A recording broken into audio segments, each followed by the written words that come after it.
Now, Rosa, health nut. Okay, folks, we're back from executive session. I meant that in a good way, Roy. You're a health nut. Health guy. We're live. Okay, we are returned from executive session. I would like to make a motion to amend the resolution to add to the resolved clause in the amount of $250,000.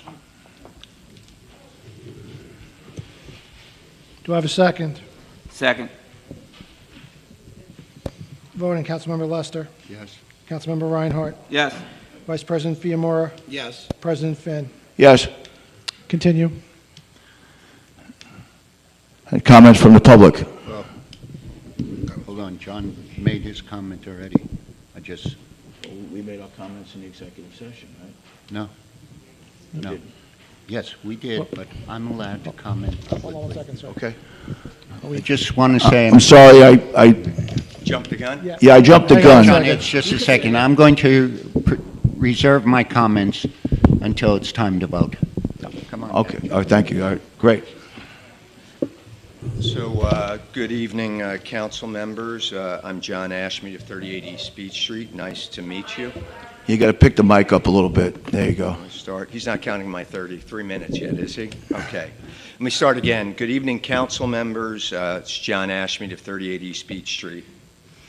After Councilman Bendo questioned payments related to a proposed bond offering at the April 2018 council meeting, dozens of residents of every political stripe, as well as Legislator Ford, Assemblywoman Miller, and Senator Kaminsky, joined together and participated in efforts to expose, uncover, and prompt an investigation of separation payouts.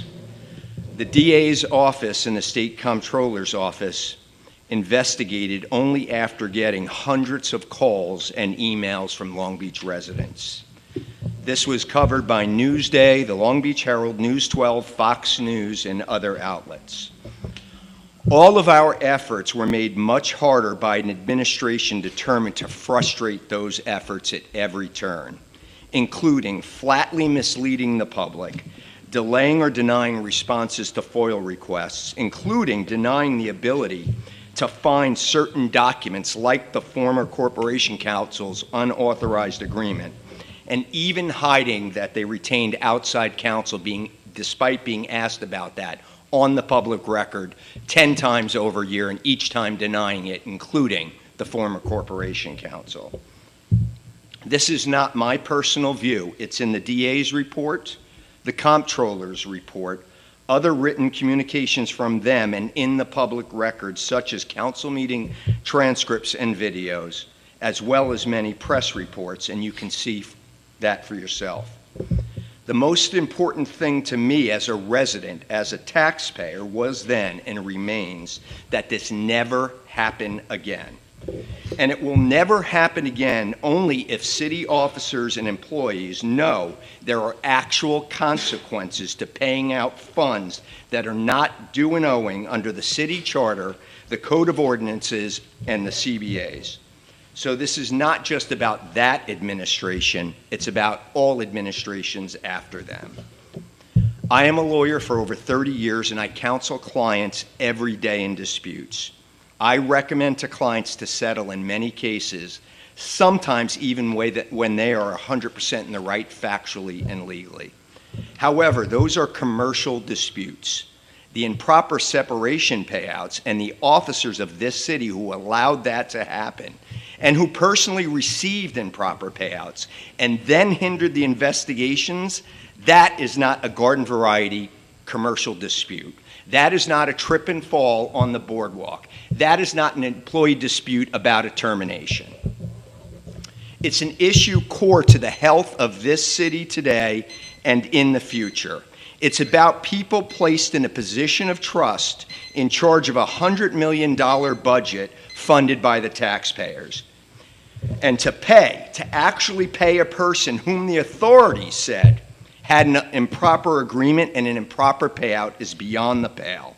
That sends the worst possible message to current and future employees and appointees that you can take improper payouts, you can enter into improper agreements, you can hide agreements, you can mislead residents, and if you are a difficult litigant, we will pay you out nonetheless. If your teenager takes out your car without permission, without a license... I don't want to be rude, but your time is up, and I'm sure other people are going to want to speak, so... I've got 5 seconds. Can I finish Okay, my sure, sentence? yeah. Thank you. And your teenager takes it out without a license, drinks and crashes, and it then is nasty to you for the rest of the year. Do you reward your teenager with a new car on her birthday? I think not. So I ask you to think clearly, to think deliberately without haste, to think about this and what is in the light to best protect the city in the long term, not what's in front of you today, because this issue will be with us long after you're no longer on the dais. So let us not even inadvertently perpetuate the scoundrels of the sea narrative of Long Beach. Thank you very much for your time. Thank you, well spoken.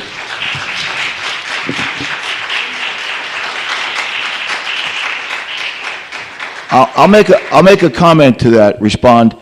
In a meeting with the city, with the Corporation Council, we exactly talked about that, never happen again. And the way it has to never happen again is we have to rectify the situation. In the ordinances, in the Code of Ordinances, that has to happen. And I'm afraid it hasn't happened yet, but we are going to make sure that it does. Anybody else? Eileen had her hand up first, then I'll get to you, I'm sorry.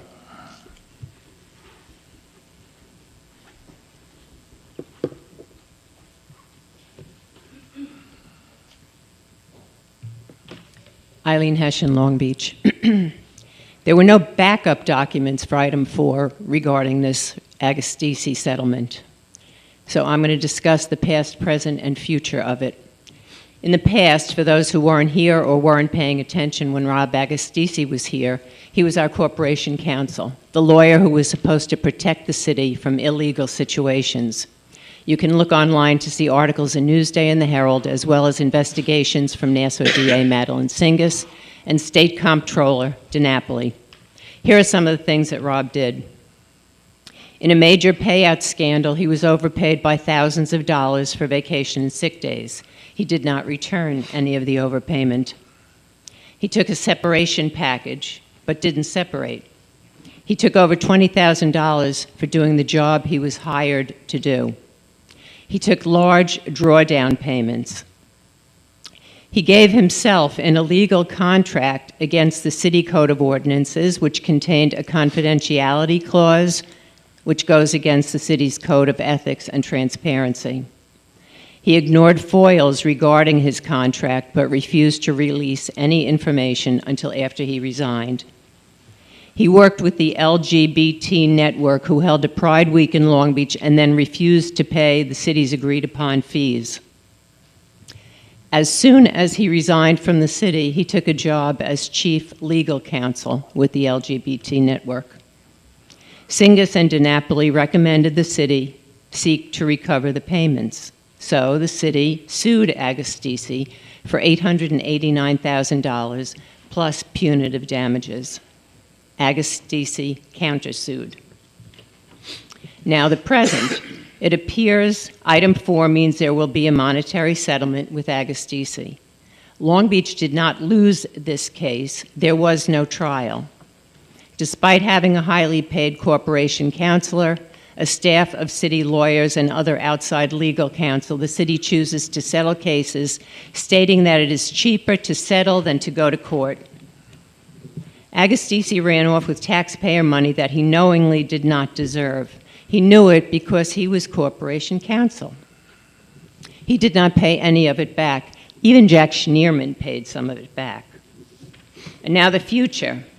Approving the Agostisi settlement could open up the city to more problems. He could sue the city for slander. Schneerman and others could try to claw back the overpayments they repaid. Long Beach could find itself with multiple lawsuits by people who trip on the boardwalk, knowing it always gets settled. My questions, the first one was answered. How much is the settlement? $250,000. How much has been spent so far on this litigation? Why are you doing this now during budget time? And why doesn't our legal team start fighting for what's right? Please don't give Rob Agostisi any more of the taxpayer money. Thank you. Yes.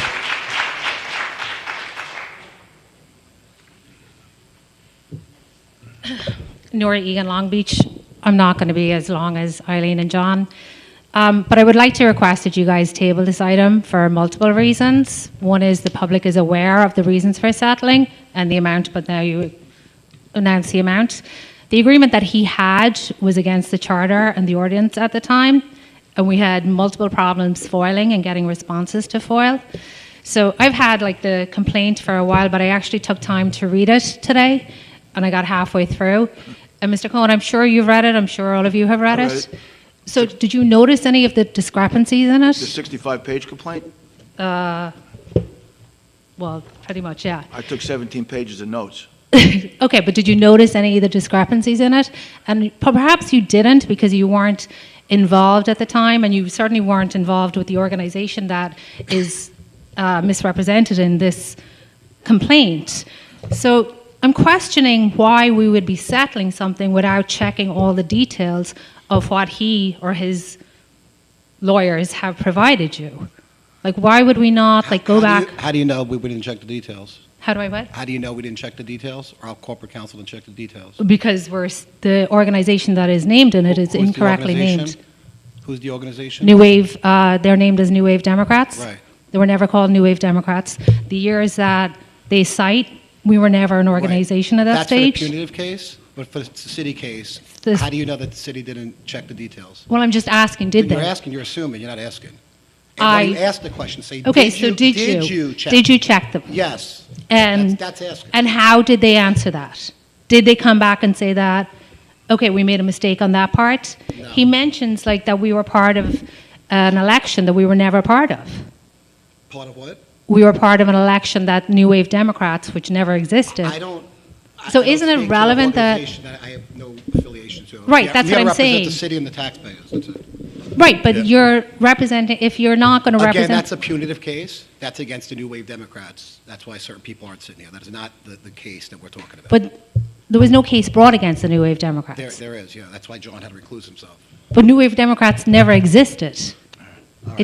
I was part of it. I'm We sorry, were no never. more than the lawyers. I'm sorry. My apologies. We were never called New Wave Democrats, and we were never. Whatever the title was, people who were named in the but suit, it wasn't. it's a punitive case. It wasn't in existence in 2017, which he refers to. I don't care about your club and when But it's existence. detailed. I'm talking Let me just about the interject for a case second. the city. That's what we're talking about. Right, but it is part of the city. I'll just interject for a second. We have spent, and Roy, I'm sure you'll back me up on this, we have spent an enormous amount of time not just discussing it, but reading through it, as you're saying. So, yes, we were not here when it happened, and I'm very thankful that I wasn't. Maybe that's why we're here now, but the idea is we're not uninformed going into this, so. Okay, but I'm saying whoever represented us, and I don't think it was Mr. Cohen, whoever our outside counsel was, did they really check like all the details that are mentioned in this? There's a lot of discrepancies in this that never actually happened. Yeah, I agree with you. I say, I think you're right. I don't know that. So before you settle, should we not check it? And then, like, that's why I'm requesting that you table the item and fact check it with our outside counsel that this, all of the things that are potentially discrepancies can be fact checked. So the only thing I'll say is, first of all, I don't think it's a good idea for the council to debate this issue on the record. I will say full investigation, full review was done by council, and we've conferred with outside counsel on this matter. That all the details are correct. We've fully conferred with outside counsel. That all, that's all I'm and willing the to say. outside counsel confirmed all that I'm all willing the to say. details are correct. Nora, this has been going on for 4 years. I know. With two law I- firms, a state and federal case. The I horse has been understand. beat, the I've horse been has there, been done beaten that. to death. And it's cost a hell of a lot more than you could possibly imagine. Oh, I know. 4 times the amount of a normal case would cost like this. I know, but you're setting precedents, not you Yeah. personally. No, I know it's not me. As a group, and it's been going on too long. It should not have been carried on this long. We agree. So- We're here because of mismanagement. Thank you. Thank you. Ron Paganini.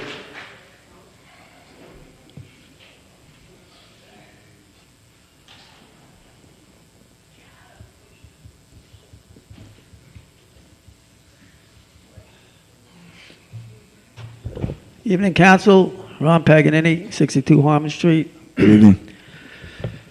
You know, it's unbelievable that this happened. The Fox, you see, the Fox raided the hen house. How? I have no idea how we got away with this. And don't forget, he was an employee of the city of Long Beach. I'm going to say this over. You're going to hear me at other meetings, okay? I don't blame employees, you see, if they steal and lie, if the council lets them do it. So the Aramo Council allowed him to do what he did, correct? That's correct. Yeah. And the council is responsible, correct? So whatever the manager does, it's the council who takes the heat. Now, I'm blown away by this, and I do blame Aramo and the council. I don't blame them. They let him get away with it. But the Fox is a little more foxier than everybody else. And what about all the other people who got overpaid? There's about 9 of them. Right, Roy? What about them? Now, this case was simple. I mean, it was so simple. The controller says, ask for the money back. The council went nuts. They wanted him thrown in jail. It was a criminal investigation. It went to the point where it was getting silly, defaming. That's what happened. I mean, it's just incredible how far it went. But again, it was the council's fault. And these other people, I would like an answer. Are we going to get any money back from them? You know the names? Can you, Yes, the answer is yes, we did get money back from them. all of Out them? All of No, those people? Most of them. But in no case did we pay 1 penny to any of them. No, of course not. And the thing is, the Schneerman, Jack Schneerman, you know, the puppeteer of the whole thing, he wasn't really the boss, you know, he paid back $52,000. That was the case when he did that. That was the case. If he paid it back and said, I'm sorry, okay? The case was, well, you all have to pay it back. All it was a letter from Corp Counsel at that time. All they had to do was make a letter, pay it back, or else. That's all I got to say. We blew it. And I talked to you about that, Roy. All it was a letter. And now look what we're doing. Unfortunately, he was the Corp Counsel. Well, that's the fact. Thank you, Ron.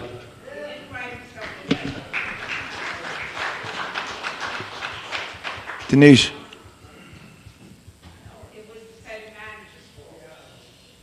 And a prior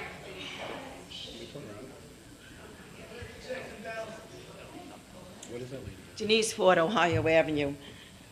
I know that tonight is a tough night for all of you as you sit up there, faced with this issue that is before you.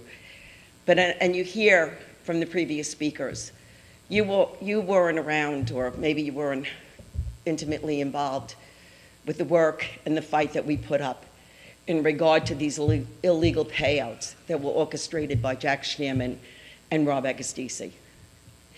It was a very, very difficult time, and a lot of us put a lot of time and energy, our heart and soul, into gathering information, reaching out to the controller, reaching out to the DA, going to the FBI, talking to different people in the county, and to sit back and look at our hard work was left just thrown aside.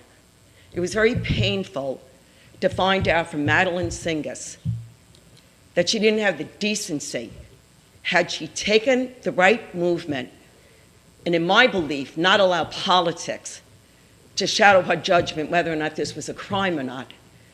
If these people, if one of them was brought up on criminal charges, we would not have had to pay any money to anybody for any settlement. They wouldn't have had a leg to stand on to sue us. To think of how they got over on the residents of the city of Long Beach. Not only were these payouts made to exempt people when they shouldn't have been made, and then at the same time, the poor union people that followed the procedure that they were allowed to because of certain circumstances in their lives, emergencies, they were entitled to buy back their time. But exempt people, they took advantage of this. They laughed in our faces, taking this money. Over $1 million the residents had to fork out. And then all of a sudden, we think that we're going to get some sort of justice, and we got nothing. Absolutely nothing. And Madeline Singh has said to the city. And that is why we made changes on the city council. Why we brought different people in the hopes that maybe they would follow through. And they'd say, is enough, we're not going to take this anymore. Because I'll tell you right now, you could hear from me, I'm very upset. And I understand the previous speakers, because I was with a lot of them in working on this. But we have to start standing up to a lot of these bullies. And in my estimation, I believe Rob Agostisi. But I also understand the amount of money that we already spent. Hiring that law firm Gross, we've paid him over $900,000. 1.3 million. The residents have paid this. The residents have paid for so many mismanagement on the part of previous administrations, and it has to stop. And I urge you, when you consider this settlement and when you consider what you want to do, that you take a look at this and you say that the buck is going to stop here. That we're going to put people, you're going to bring people in, they're going to say that nobody's going to walk all over Long Beach anymore because the residents deserve better, you know? We only have sand in our shoes, but we have steel in our heart, and we're proud to be Long Beachers, and I'm sick and tired of people taking advantage of this city. Thank you. Thank you, Denise. Denise, thank you for that. And I remember that time. I was around, and I could not believe how the city, from both parties, got together and fought and actually did achieve things. You know, there were FBI investigations, there was a grand jury and stuff like that, and whether it was a political decision not to prosecute, you and I both have our own opinions. But, you know, that's not something you can say, but we have our opinions. But it was, in a sense, it was kind of a great time for the city because people weren't afraid. They went out there and they attacked. They attacked because somebody had attacked their city. And they came together and they worked their, asses off. I mean, you know, basically going through thousands and thousands of pages of numbers and stuff like that, really worked hard. So thank you for the way you put it, and thank you for all the speakers that came up.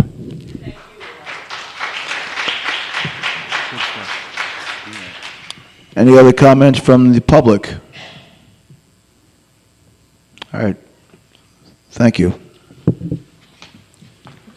We'll close it. Get John.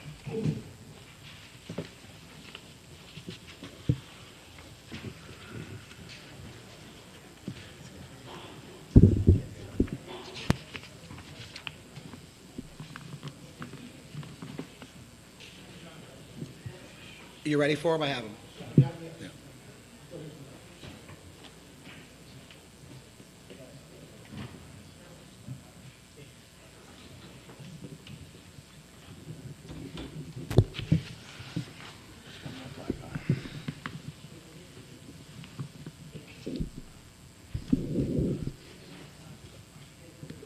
We're going to 5. We're going to, I'm waiting. I'm getting John. Oh, we're going to 6, right? yes. I'm just waiting for Mr. Bendo to come Yeah. back up. 6? He's a bright eyes. That's what he said. I think he was kidding. thought he was kidding. He was kidding. Although he sent me a picture, I think it might be fake. I don't like the idea.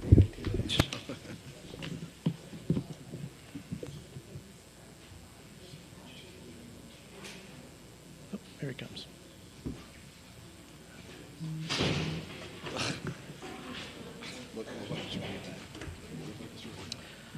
Okay. Item 5 has been taken off the calendar. Item 6 is a resolution authorizing the city manager to enter into an agreement for consulting services. This item is to hire Pace University to assist us in setting up a planning board. This issue is a priority to the administration to make sure that we address this since adopting our new comprehensive plan. A planning board will help us deal with overdevelopment in an appropriate manner. I have Patty Bourne here to answer any questions if you need, or give you more backup on the resolution before we move forward. Comments from the council? Yeah, Patty, if you could just briefly explain and outline the agreement we would be entering into with these guys? Sure. Can you hear me? Is it on? Good. There it is. Good evening. I'm Patty Bourne, Director of Economic Development and Planning. I just want to mention that I've been working on this at the behest of the city manager with a team, which includes Scott Kemmons, our Commissioner of the Building Department, who couldn't be here tonight. He's at a conference. Dennis Cohen, our Corporation Counsel, Joe Lupa, the Assistant Corporation Counsel, and Robin Lynch, the Secretary to the Zoning Board. Why do we want a planning board? The state says the general purpose of the planning board is to provide for and guide the orderly growth and development of the community. The administrative and regulatory roles of the planning board include basically 3 things: site plan review, special use permits, and the state uses examples like gas stations, dog kennels, and uses with drive-through windows and environmentally sensitive properties. And the last but not least is subdivision plans, along with the planning board's role in the comprehensive plan. This will ensure that large-scale development and/or redevelopment applications are reviewed in the context of the community benefit they may provide. And that's what it is about having a planning board. You have the community's input into the development process. And we have opportunities in Long Beach, although we're certainly quite developed. We have the private property, such as the Foundation Block, the Laurelton property on Broadway, and city property along the bayfront that could be considered for development in the future. The comprehensive plan that was referenced before, the 2023 plan, recommends the creation of the planning board with clearly defined roles and responsibilities. And why are we suggesting and recommending hiring Pace Land Use Law Center? The goal of the center folks, if we hire them, is to create the planning board to assist us in creating the planning board, to foster the development process and improve the efficiency of land use regulations. They'll do basically 5 things, and I'll speak very quickly.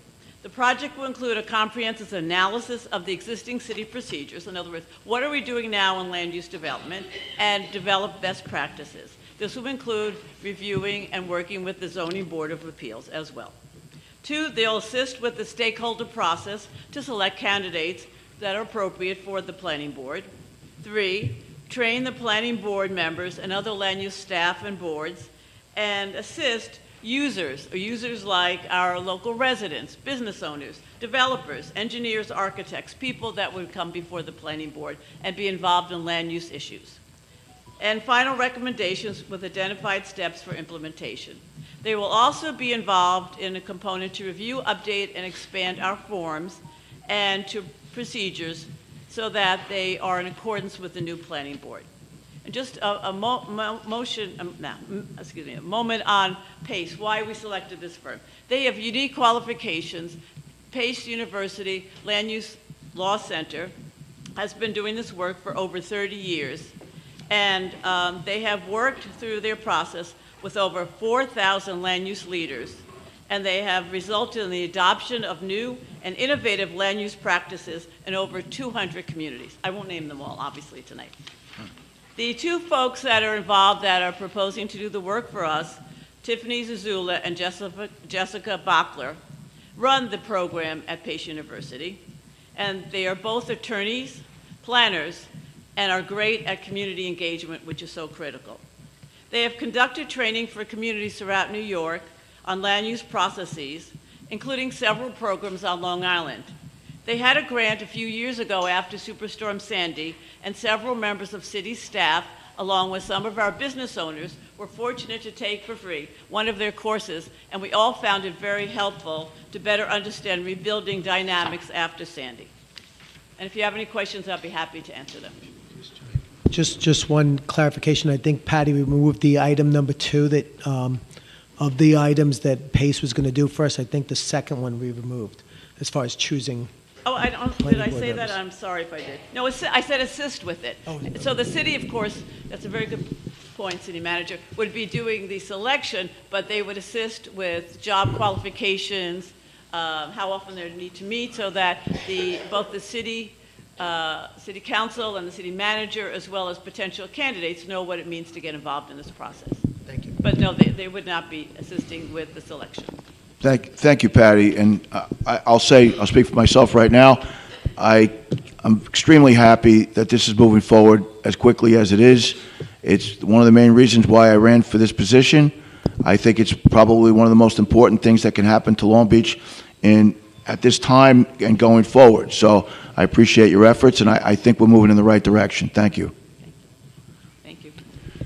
Patty, I have a question. I'm looking, I've always been looking for a vision of what Long Beach would look like.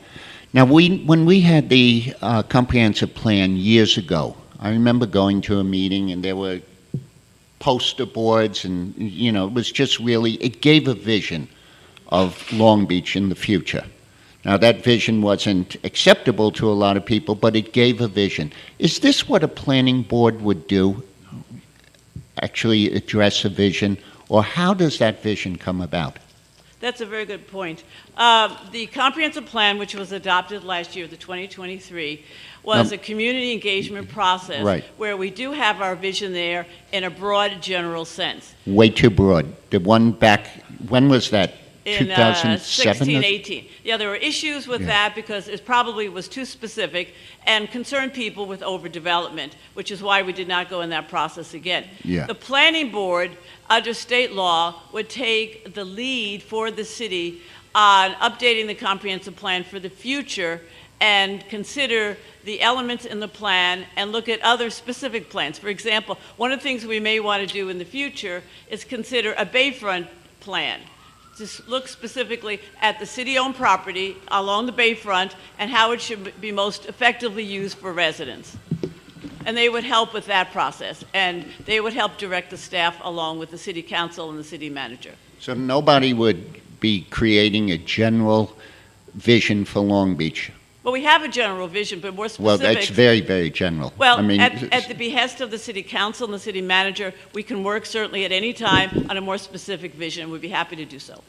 Something that, like they say about the baseball field, build it and they will come. If you want people, any person that puts up a new big building always has a rendering of it. Hey, this is what it's going to look like. We don't have that for Long Beach. That's something I would love to see. Well, if I may also say, having spoken with several developers that are well regarded on Long Island, that, as was mentioned before, as we update as another factor, another phase, our zoning code, which is over 35 years old, that will help the vision as well because it will engage the community and come up with specifics about how land can be used for the future.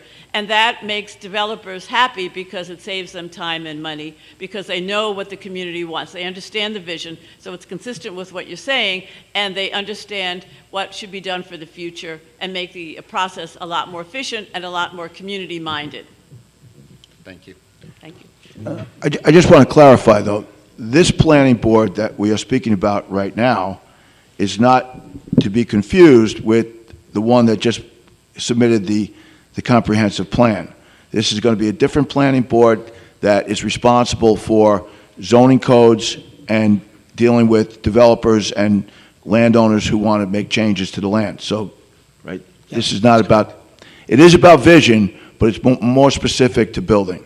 Right, they're going to work. They Yeah, have work to do. okay, good. And the Planning Advisory Board was great, but they're an advisory board. Right. The Planning Board has certain responsibilities under state code and under city code. You're right, I just wanted to clear that up, thank you. Any other comments from the council?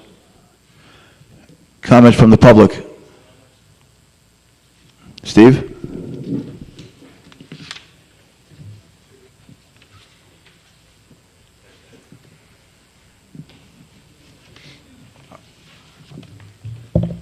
Hello, I'm Steve Camden, 10 West Beach Street. Just come up here to talk about the concept of thank you very much, first off, of going from the comprehensive plan that was adopted to this vital piece of it to go forward to form this type of committee in the future, not committee, but form this planning board in the future, which I agree with you, Brendan, is so vital to the ability to have good planning for us. I wasn't going to go over this, but you mentioned the vision, and the debate over the vision is very hard because when you tell people, here's what the vision is, they always say, no, it's not. So people don't want to hear somebody else's vision. They want to somehow create it themselves, too. So one of the things we learned, because like you guys mentioned, I mean, a quick little history you already know, but just make sure everybody already knows, 87 was the plan we had for a long time that really everyone worked with the building plans, and we knew the heights in the town, and we knew what the general plan was. Then that went all the way to 07 when another comprehensive plan was adopted. I was on that with a lot of the people that were on this most recent one, helping do that one. That one didn't get much legwork because of a lot of changes in the leadership in town. It never got, no teeth were grabbed in it. So it had a lot of great ideas, but it really was left on the shelf. Then in 18, we started to reformulate the ideas again. And in 18, it was what you were saying, try to be more specific. And it just blew up in our faces because people were kind of ticked that, oh, you're going to move the rec here? You're going to do this to the city hall? You're going to do this to Stop and Shop? People were mad at the concepts that you were trying to say are ideas, not plans. But they get really mad. So we learned our lesson, and in 2023, the plan was much more not detailed, Leroy, because we learned that makes the people hate us. Okay, so it's a well. And you should be up here, Roy, Steve. as you know, every good idea has 100 people that don't like it, right? Oh. So that was the problem. So now I'm excited because one of the things of implementation of your governance from up there is the fact of the planning board and the participation. The planning board will be able to be a sounding board for the community to say, what do you think the vision is? I mean, I constantly go out and say, here's what the concept is, the Bay Mile, that whole thing along the bay. That would be a wonderful thing like the boardwalk. But I'm asking people all the time, do you like that idea? And it's been tweaking over 15 years to get to this point. I know each one of you have great ideas, but you need to make sure you feed it out there to get it tweaked. Same concept. Right. So that's kind of what's going on. I just really came up here to say thank you very much for going forward with this so much. I look forward to the formation of whatever you do for the future of this, but I think it's very exciting. Thank you, Steve. Thank you. Thank you, Steve.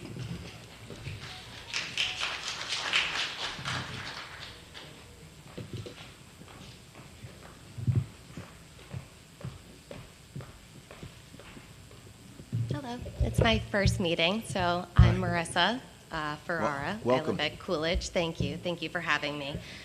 Can you get a little closer to the microphone? Sure can. Okay, so I'm asking, what is the submitted comprehensive plan for? Only because I'm an East School parent, and I heard about that it could possibly be developed into something other than a school, so I just want some clarification as to what we're changing in the zones, and if that's So going to be East School. Patty can answer that. Steve just spoke about the comprehensive plan, but you maybe could speak at it a little bit more in detail? Sure. Please. The plan engaged people. We had lots of meetings and a survey and discussed with leaders in the community. What should the future be for the community? And for places like around the East School, which is a residential area, we talked about no change at all. We wanted to preserve our neighborhoods, our unique neighborhoods. We talked more about development in the downtown and in vacant properties like along the bayfront. So the current school can only be developed based upon the current zoning, which is a residential zoning. You can't do anything else there currently because that is the current zoning. And for future zoning, we're not talking about changing that because the importance and value of people's property values and the value they put into their neighborhood, the community character. So that's not changing no matter what happens to that building. Okay, so you plan on it staying a school? Well, in terms of staying as a school, the property is owned by the Long Beach School District. So how they use that building is up to them, but whatever they do, if it's something different, has to be consistent with the current zoning in the area. And what I'm saying is we're not contemplating a change of the zoning there to allow them to put something very different there. Nope, that answered my question. Good. Thanks so much, Patty. Anytime. I think that's it for right now. Thank you. Patty, just a question, because I was always under the probably mistaken presumption that you cannot affect school property with zoning. Dennis, you know that one. Yeah, but if they sell it to No, a no, but she said the school. If the school puts something different there. No, I think what Patty meant was if they sell it, right, if they close the Oh, school okay. and sell it. All right, I just want that defined. All right, so this, if the school sells it, if they don't sell it, we have no say in it. Well, if they don't sell it, they still have to use it for educational purposes, so they can't just Well, put they whatever. can use it for administrative purposes, too. Well, but that would be deemed education. Yeah, Something related to what they do now. yes, thank you. Any other comments? Brendan, I have one. I just want to be clear because I'm getting lost. I know that we have nothing to do with the school, what the fate of that school. I know it's a school board and, their fight right now with Albany. But let's say something did happen. I just want to be clear that the planning board, the way I understand it, is for this very reason, to make sure that there isn't improper overdevelopment. Is that correct, the way we were talking about it? Because I know it's a big thing for you. Yeah, I mean, the idea would be you adopt a code that has a planning board, you set criteria, and what kind of cases they would hear. And if it was a site plan or a major subdivision or even a minor subdivision, that would most likely all become before the planning board. Okay. Major subdivisions and multifamily usage apartments would all fall under the planning board. Yep. So there would be a limit on how many stories or something that can go there. It'd be in, cohesive with the area. With the zoning. Yeah, Yeah, and perfect. that zoning- No, that's what I that thought we zoning's did, only one and or two now family just got a little homes. scared there, yeah. All right. Thank you, Patty. Let me close that. 7. Item 7 is a resolution appointing a member to the Board of Ethics of the City of Long Beach. As mentioned, this item appoints a new member to the Board of Ethics that needs to be voted on. Nothing further. Comments from the council?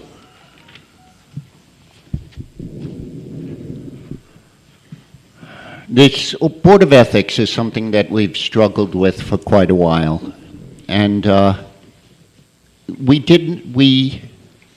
did not have an operating Board of Ethics for years, many years.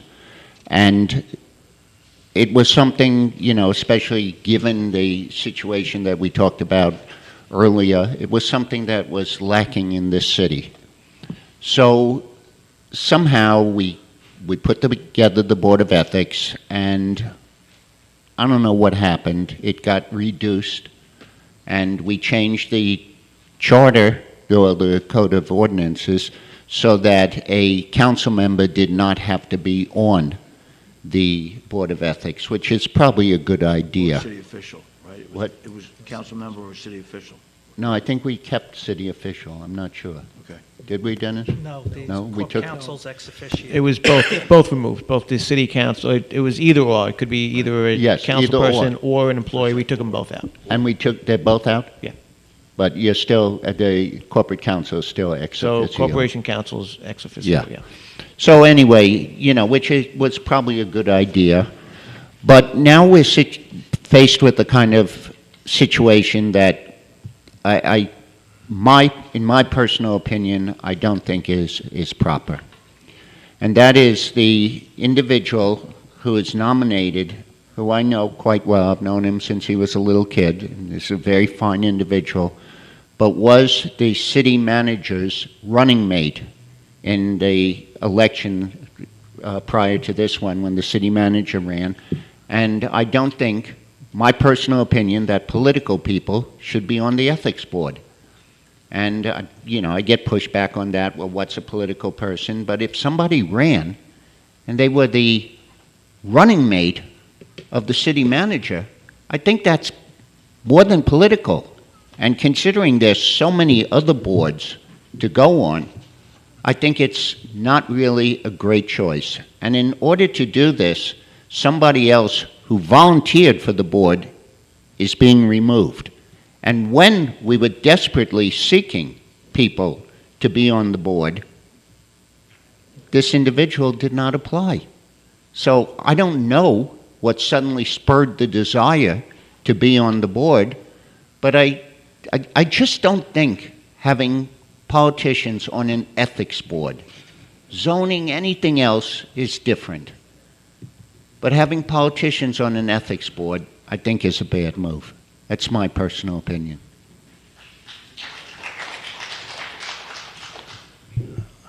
I'm going to make a comment. Politics is the interaction of people, not to get so basic, but that's what it is. So I assume that you're saying, Roy, if you run for a position in the city, then that precludes you from the ethics board. And I don't see that. Whether you're a Republican, a Democrat, a new wave Democrat, an old wave Democrat, I don't know. I think when we put people on the ethics board, we're looking for ethical, moral people to make decisions. If they get put in a position where they have to, let's say, make a decision about someone they ran with or someone they associated with, then they recuse themselves. Isn't that how it works? There were people on the board who were Democratic committee people. I mean, I think that's the way Long Beach kind of ran. But here we are, we're kind of besmirching someone's ethical standards because they ran and they care about the city. I don't understand. I don't see that. How is that questioning his ethical standards? You say he doesn't belong on the ethics board. No, I don't believe politicians should be on the ethics board. I don't believe that. I don't believe there's certain things that, if you're into something, like I really don't believe that, for example, real estate agents should necessarily be on the zoning board of appeals. I don't believe that, because the incentive for a real estate agent is to develop. The same with builders. There are ethical real estate agents. Yes, I'm not saying they're not ethical. I'm saying, in law, there's an appearance of impropriety, they call it. And you cannot be, as a lawyer, in a position of appearance of impropriety. I don't want to talk about lawyers now, too. I mean, we'll be here all night. No, hey, listen, that was my opinion.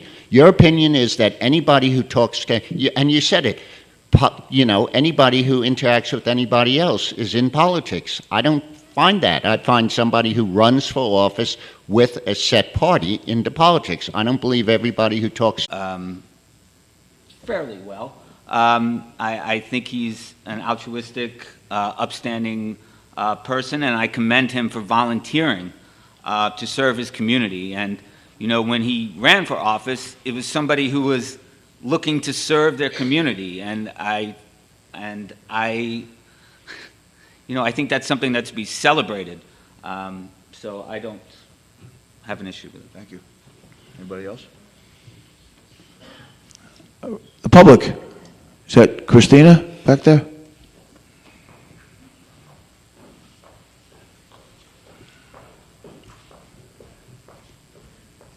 You were hiding back there. I didn't see you. It's okay. Good evening. Christina Kramer, Long Beach, New York. So first of all, I don't really know who you're speaking about as far as the politician on the committee. I don't see any reason why a politician should not be on a committee. It's a committee because there are several members, and then don't they coordinate and vote together? And with all due respect, Roy, where was the outcry when Karen McGinnis and Liz Treston were on the ethics committee as they sat on the council? Karen was never on the ethics board. Didn't she oversee No. Liz Treston? Well, No. Liz Treston, okay, where was the But outcry that about was that? because it was required by the charter. To have a city council member on an Yes. ethics committee that Yeah, they were either a ruling city over the council ethics member, of the either a council? city council member or an appointed official. And there was no appointed official that Well, wanted it. then we needed to change the ordinance back then. We changed it. We changed it this year. This you year, know. but it went on for years. We didn't have an ethics board for years. We didn't have it. It just sounds a little like a selective outcry. But Dan, Mr. Crichton, I want to just say, as a resident, I've never really spent any time in City Hall, but I did go up there for my inauguration. And I did want to say that I'm very proud of the way that the city is going, and that you were up there with all your books and reviewing all the committee members and taking out and pushing in. And I don't know if that was going on before, but it was really nice to see that level of activity. So thank you. Thank you, Christina. Yes?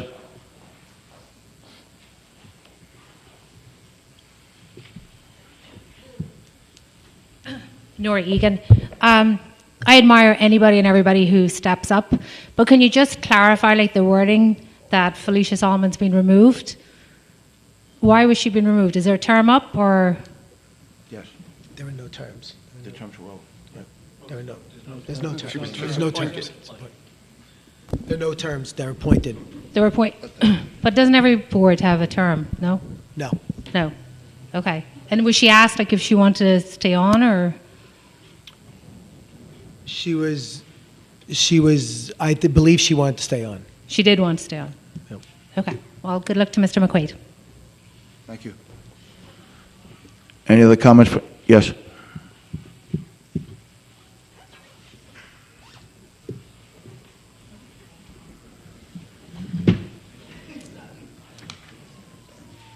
Eileen Hession.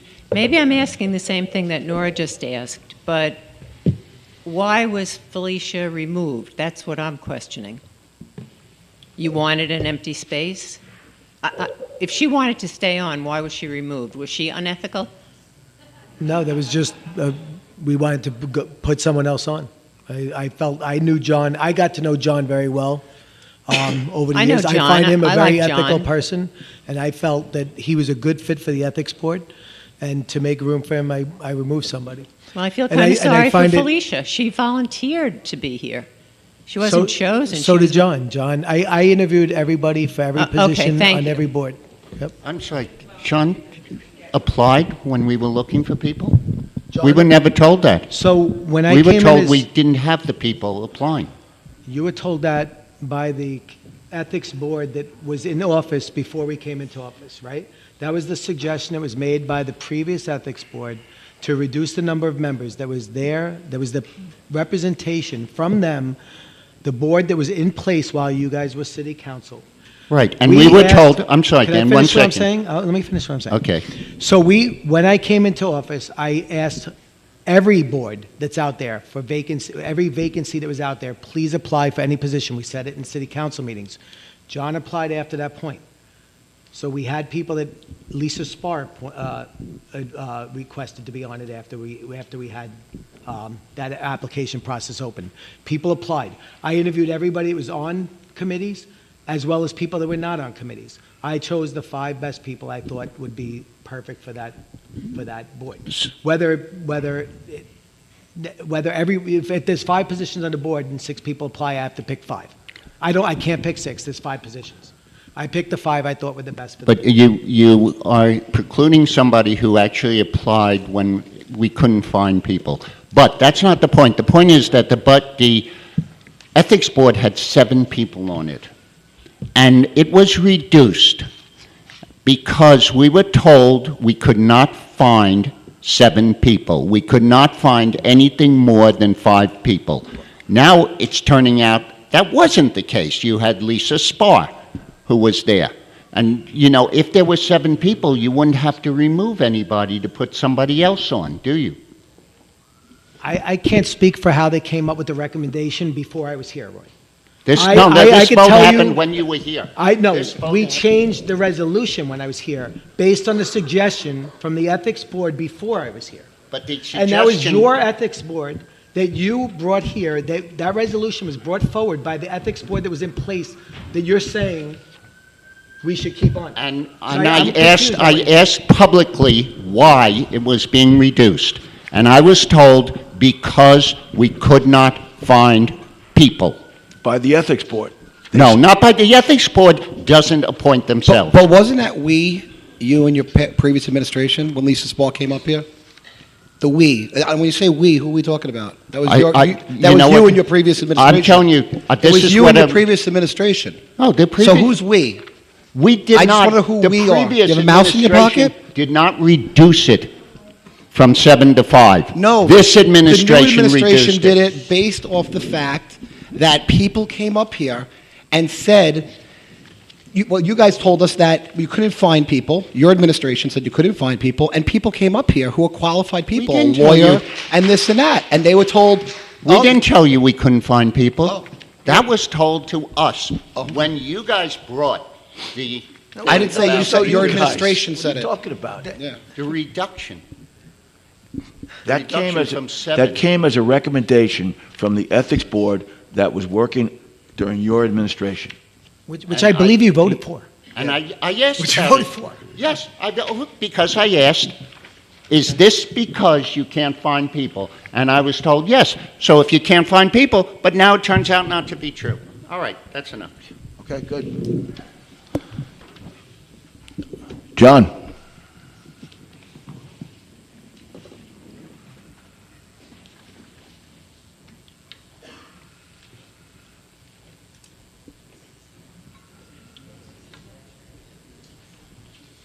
John McQuaid, Long Beach. First off, thank you for the kind words. I appreciate that. And I understand that you're taking a practical approach towards an ethics board, which makes a lot of sense. And I totally get that Long Beach has been plagued by bad politics in the past. I don't even have to name on either side. It's just something that Long Beachers know, something that I've grown up with. So when I was given an opportunity to interview for these boards, I took some time to mull over all of the different ones. And when it came to the ethics board, it was actually a recommendation from my father, who obviously has encouraged me throughout my whole political career and saw it as something that I can really be authentic with and really be passionate about because, you know, when I did run my campaign back in 2021, all I wanted to do was see a better Long Beach, a cleaner Long Beach with a good administration. So, you know, I'm not here to necessarily defend myself against you guys, but I just wanted to assure you, as well as all the constituents here and everyone who's listening, that you know, what I'm here to do is just do the right thing. I want to do it the best way I can, and I really hope I can make everyone proud on both sides. So, thank you very much. Thank you, John. Thank you, John. Thank you, John. Any other comments from the public? I think we can close that. Okay, item 8 is a resolution confirming the appointment of members to the Zoning Board of Appeals of the City of Long Beach. This item is to appoint a new member to the Board of Zoning and Appeals and to fill the vacancy that's there, and reappoint 4 members whose terms had expired and had never been reappointed. So those terms will, the terms end, this one does have time limits and terms. I believe they're 3-year terms, so we filled them going from various times to December 31st of between the years 24, 25, and 26. Comments from the council? The people that we have appointed recently were appointed, I believe, to 3-year terms. So does appointing Michael for a 3-year term screw up that rotation? Is it 3 people that get 3-year terms? No, it does, those people keep their terms. Right. Those terms are set in stone. There's anywhere between 2 and 3 people that get, their terms expire every year. Correct. Because there's a 7-member board. That's what I'm it saying. can't So be 2 years this will either. keep the This will keep this will the keep same the rotation. proper rotation. So every year, there'll be at least 2 people, if not 3 people, that would be reappointed. Okay, well, it looks Or- like if or- we're giving him, yeah. if we gave him a 3-year term, you'd have 3 people coming off of the 3-year term mark, and then for the 2 years and the 1 years, Yes. it'd be 2 people. Okay. Yeah, this is part of the reset that we did Right. a year and a half ago. Yep. So some of the members have, even though all the terms are 3-year terms, for the initial term after the reset, we have to have 2 Right. 1-year terms, 2 2-year terms, and 3 3-year terms. But going forward, it's always going to be after these terms are over, they're all going to be full 3-year terms. Comment from the public?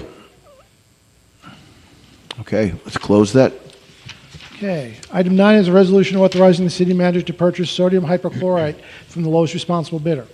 Okay, this item is to award a contract to the lowest responsible bidder for sodium hypochlorite for the water pollution control plant. I have Joe Fabrizio here to answer any questions if you have any. Roy? Joe?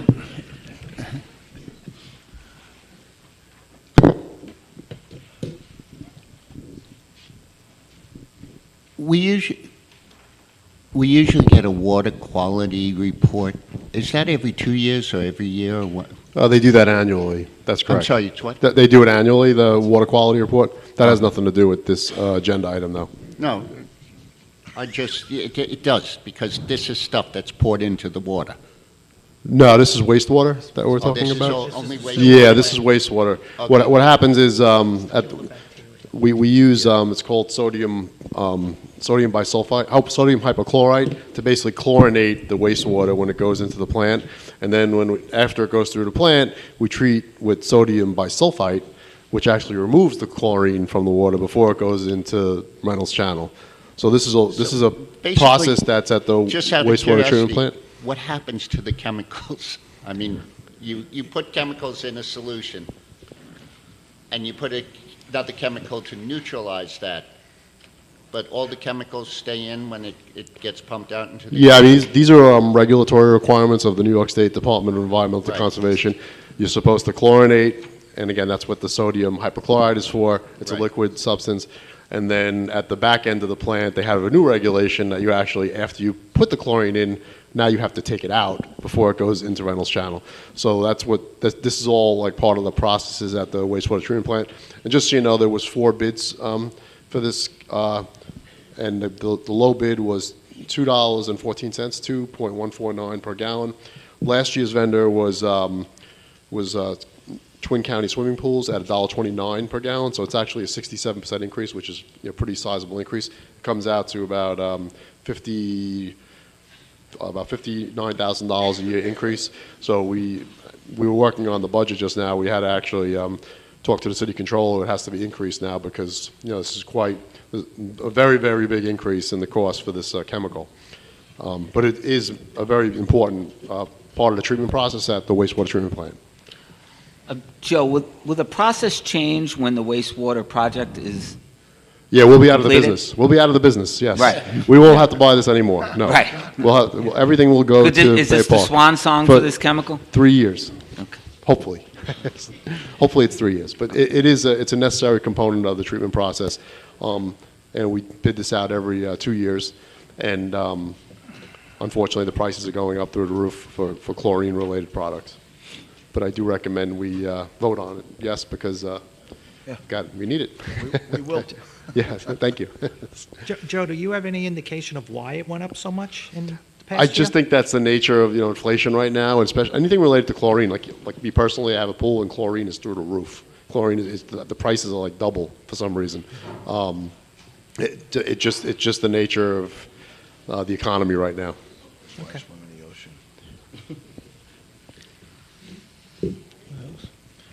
Is there any other questions? Any comments from the public?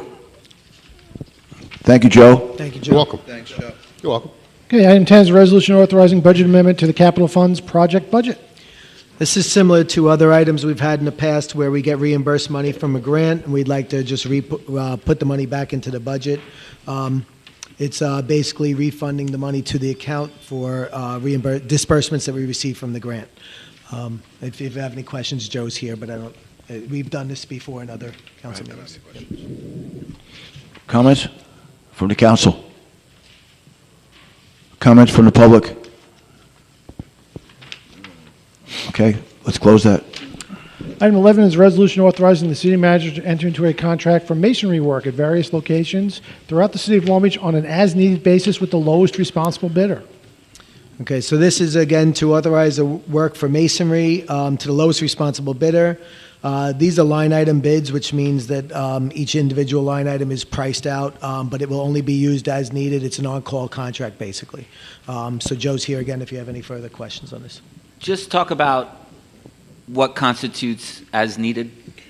Yeah, well, we bid this project out every 2 years. It's called, the name of the contract is called Masonry Work, various locations. It's a contract that gives us the ability to undertake maybe larger scale masonry projects like, say, curb, sidewalk on public property. That's maybe a little bit too big for our street maintenance department to handle. I mean, we have excellent masons in our street maintenance department, but say we wanted to do maybe 100 feet of curb, or like the curb in the center mall around the median that was damaged or something to that effect, we would have the ability to retain this contractor to do a larger scale work than we would typically do in maybe our street maintenance department. Another function, just for example, is say someone has defective sidewalk in front of their house and they have to issue them a building violation. Well, if they don't repair it in 10 days, then what happens is they send a notice to my department. We actually have that work fixed by this contractor, and then we bill the homeowner because they didn't repair their sidewalk. So there's a couple of little different things. We also do some, say there's a large road patch. I think one example is in front of the railroad. I don't know if you noticed, we did like a really large asphalt repair. That was done by our contractor. Again, a little too big, for our street maintenance department to do, even though they do great work. This is something. It's just like it's like a backup. Plus, they also do some other larger scale projects. Like last year on the Lafayette Boulevard Comfort Station, the beach maintenance department did most of the work on the interior of the building. But when it came to the exterior facade, we actually retained the masonry work contractor to do all the, not stucco, the finish on the outside. So, we have a lot of different uses for it. It's used sporadically. I actually have a list to ask me to compile of all the different quantities we used, if you'd like me to go through it, for like sidewalk, curb, like what we use them for. But it's a contract. They're a very reputable company, and we use them for various things. Brickwork in the plaza, when we do the name bricks that we put down in the plaza, they would do that work for us. They'd put down the name bricks and do that kind of stuff. So it's just, a lot of different masonry type projects. Thanks, Joe. You're welcome. Joe, is this a new vendor? The name's It's not actually, ringing a the bell. company is ASV Benny Construction, but it's actually, it's really Castle under another name. It's similar to Castle. Okay. I think it's a relative. And we've but- used Castle before. And we use Castle. Yeah. From what I understand, it's one and the same. Okay, so this is part of Castle? Yes. Just under a different name. Okay, thank you. Any comments from the public? All right, thank you, Joe. Close it. Item 12 is a resolution authorizing the city manager to purchase bunker gear for the Long Beach Fire Department under New York State contract. As mentioned, this is to purchase 10 sets of bunker gear for the fire department members through a state-funded contract. Funding will come from a grant. I believe 6 of the bunker gear will be provided to our new paid fire department members, and 4 will be going towards our volunteer firefighters. I have Joe Miller here in case you have any further questions. From the council. Joe, back in February, I guess it was, in 2023, we were talking about, we spent, I think, $60,000 on bunker gear, and somebody brought up about, we know that this bunker gear is going to age out, so to speak. After 10 years, even if it's brand new, you can't use it, which is, but anyway. And you, at that time, said you were going to start a fund or something, some way, so that we could be planning for this obsolescence. Yes. Have we started that yet? Yes. Okay. We do yearly inspections of all our bunker gear. We go through everything to make sure everything is good. There's no rips, tears. Everything's up to snuff that it can be used properly. We have it all documented. No, And what I'm asking about is the money. No, but we follow it along, and when the process now is when we get someone close to the 5-6 year mark, we'll start processing them with a new set of gear, so when their other one wears out, we'll have one already in the process for them. So do we have because this is all coming from the CBGB money, I call it CBGB money. Do we have something being put aside just for the bunker gear, or is that the fire station upgrades? No, there's money in the budget for firefighter equipment, for safety equipment. Oh, okay. And we utilize that for part of it being bunker gear, part of it being bailout systems, and other things that we need. Okay, thank you. Anyone else? Any comments from the public? All right, we'll close that. Item 13 is a resolution fixing and providing for the 2024 season of the Ocean Beach Park. So this item sets the days of operation for Ocean Beach Park for the 2024 season. I believe Phil is still here if you have any questions. Questions from the council? Question from the public? You want to give just a short... Well, I do have one question, Phil. I almost got you out of here, Phil, but... Nice try, thank you.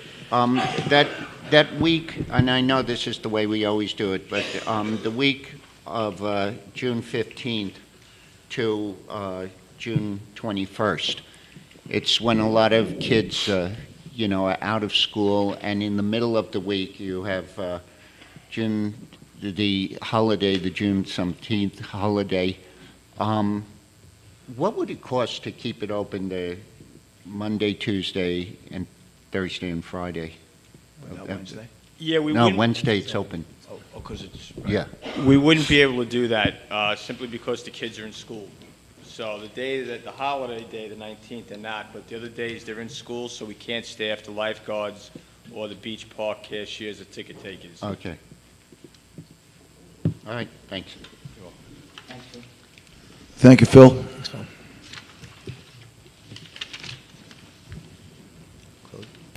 We'll close that. Okay. Item 14 is a resolution authorizing publication of the general summary of the capital improvement program for the next 5 years and authorizing publication of the general summary of the proposed budget for year July 1st, 2024 through June 30th, 2025, and notice of public hearings thereon. This item is for publication only. The hearings for the budget will be held on May 7th and May 21st at 7 p.m. The hearing for the capital plan will be held on May 21st at 7 p.m. In addition, we do have work sessions scheduled for April 30th at 6 p.m. and May 14th at 6 p.m. Item 15 is a resolution authorizing publication for hearing of an ordinance to amend the Code of Ordinances of the City of Long Beach regarding Ocean Beach Park. This item is for publication only. A hearing will be held May 7th at 7 p.m. Item 16 is a resolution authorizing publication for hearing of an ordinance to amend the Code of Ordinances of the City of Long Beach regarding water and water distribution. This item is for publication only. A hearing will be held May 7th at 7 p.m. And finally, item 17 is a resolution authorizing publication for hearing of a local law amending the charter of the City of Long Beach regarding sewer rents. This item is for publication only. A hearing will be held May 7th at 7 p.m. And item 18 is approval of minutes of prior meeting, April 2nd, 2024. Do I have a motion? I will. Second. Second. Voting, Councilmember Bendo. Yes. Councilmember Lester. Yes. Councilmember Reinhardt. Yes. Vice President Fiumara. Yes. President Finn. Yes. Okay, on to the voting. Right page here. Okay. So item 1 is an ordinance to amend the Code of Ordinances of the City of Long Beach regarding Appendix A zoning. Who wants to just move the adoption of this item? We're going to table this till May 6th. Yeah, so we're waiting on a recommendation from the Nassau County Planning Commission, so this needs to be tabled until we get that recommendation. Do we have to vote to table it? You do, yeah. Yes. Okay. So I'll make a motion to table this. He already made the motion. You want a second? Oh, did you make, oh, You was made that the motion motion. what you did? Yes. Okay, then yes, I will second. Sue, second. Okay. Voting to table. Councilmember Bendo. Yes. Councilmember Lester. Yes. Councilmember Reinhardt. Yes. Vice President Fiumara. Yes. President Finn. Yes. Okay. Item 2 is an ordinance to amend the Code of Ordinances of the City of Long Beach regarding zoning board of appeals. Who wants to just move the adoption of this item? I will. Second? I will.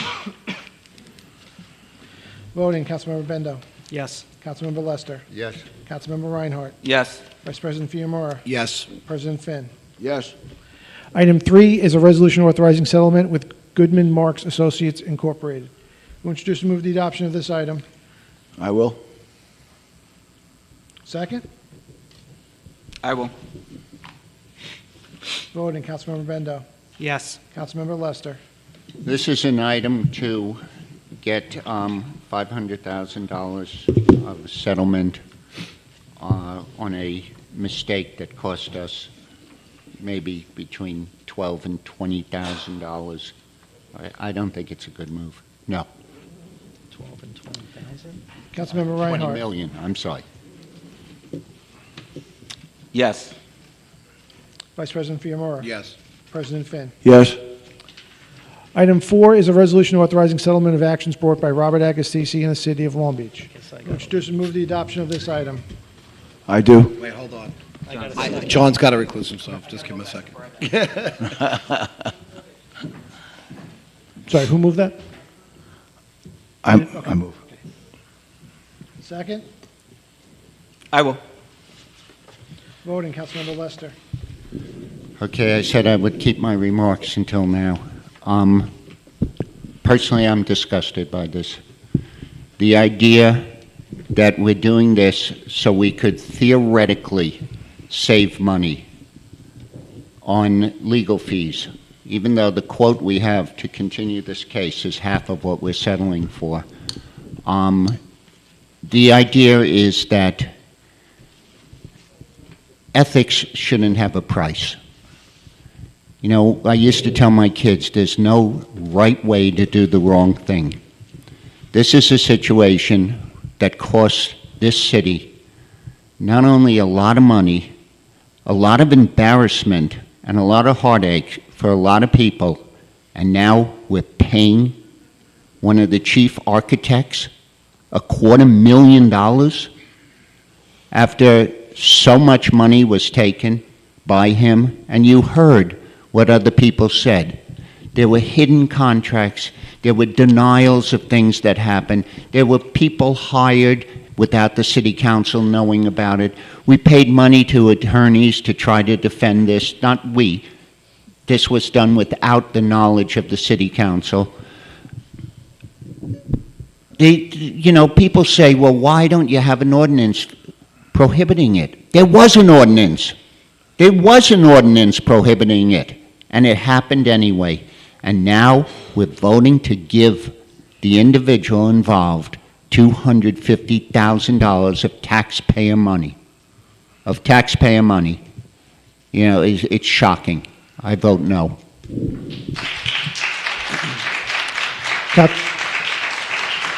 Councilmember Reinhardt. This case speaks really to the toxicity of Long Beach politics and past councils. This council, I believe, I know, is not toxic, but we are going to disagree on things. We have spent a staggering amount of time in legal fees on this case already, $1.3 million of the taxpayers' money so far. In any business, you would not spend 10 times the amount of the alleged debt to collect, $58,000. I'm not willing to put any more taxpayer money on the table. With going to trial, we're guaranteed, there's differing opinions, but we are going to spend more than this settlement. And that's if we win. If we lose, we could be exposed for millions. I have an advantage here of looking at this empirically. I don't have emotional ties to it. And as a business decision, as a strict business decision, the legal financial exposure does not justify continuing to pay lawyers' fees. I have a duty to protect the taxpayers. This has already cost the taxpayers over $1 million with the risk of millions more. When the politics of Long Beach drive these lawsuits, we all know from history, sometimes it ends very badly. I'm voting yes. Vice President Fiamora. So, I mean, this is a tough case. It's a tough situation, and like Mike said, and I've spoke to Roy and John about so much, is that I get the emotional part of it. We weren't part of it, so we don't have that emotional part. We didn't see the movie. And, it comes down to a case of right and wrong and principles and accountability on one side, and it comes down to what makes sense but may not be fair on the other side, Unfortunately, this case was mismanaged from the beginning. This type of case of similar nature should be defended for, a few $100,000. For some reason, in true Long Beach fashion, we managed to spend $1.3 million, and we're not done. We didn't get the trial or anything else yet, which would probably, be another. I know Roy said it's half, but it's not. It's 125 to get us to, a certain point, but it's not to the finish line. So, it's been a long journey, I think, for a lot of you in the room, and I get that. And sometimes, it's better off to put the bad behind you. That doesn't mean that we're going to be a stepping stool for people to come and, be able to just sue the city. I'm a big believer, like what you said, Denise. We got to punch the bully in the nose, and it has to be managed correct. You can't spend, $1.3 million with no strategy, no sight, and no end in the windshield here. We're just looking out driving, but there's no destination. I don't think that it makes it right or wrong. I think it strictly has to come down to a business decision. When we spend 3% of our budget, our tax base, we have to then look in the mirror and say, do we protect the taxpayers at any cost, or do we defend this at any cost and then have a 3% tax increase just to pay off something that we could settle for $250,000? Again, to my moral compass and right and wrong and accountability and everything I was taught, it's a tough pill to swallow. But sometimes in life you have to swallow those tough pills, and this is a tough job, and I promised that I'd make tough decisions, and this is a tough decision, but I want to put it behind us and focus on what is important for the future and doing things. I said this to some of the people up here last night. I want to focus on things that matter to Long Beach, not managing the everyday BS that happens here and the minutia, because that's never going to get us out of these financial holes. If we were flushed with cash, maybe it'd be a different situation to continue and not have to raise taxes to defend a court case. Tough situation, but I have to vote yes and stop the bleeding for the taxpayers. President Finn. I agree with just about every speaker who got up and said their piece. I worked as an investigator for a long time in the NYPD and then later as a private investigator. And many of you brought up extremely important points. I don't shy away from a battle. I don't shy away from a challenge. But I feel that this settlement is in the best interest of the people of Long Beach, of the taxpayers. We have to watch out for the taxpayers. They weren't being watched out for when this alleged behavior happened, and they weren't being watched out for when all the money was spent on the attorney's fees. So the taxpayers get hosed twice. And I don't want to continue with this because we don't know how it's going to end, and we don't know how much more money we're going to spend. And I don't feel that it's right for me to vote in favor of spending more money of the taxpayers in something that has been ongoing for just about 4 years. I think what we really need to do is never let this happen again, right? Never let this happen again by really restructuring, or the ordinance has to be beefed up in some manner so that we can really control this. I don't think we have a toxic city council right now, but from what I've read, it appeared that way then. So obviously, I'm voting in favor of this resolution, but it's very difficult to make that decision. It was very hard. We discussed it. I agree with a lot of Roy's points, and I agree with a lot of what you said, but I have to look out for the people of the city, and I think it's about time we did that. So I'm voting for, of course, the resolution. Okay, item 6 is a resolution authorizing the city manager to enter into an agreement for consulting services.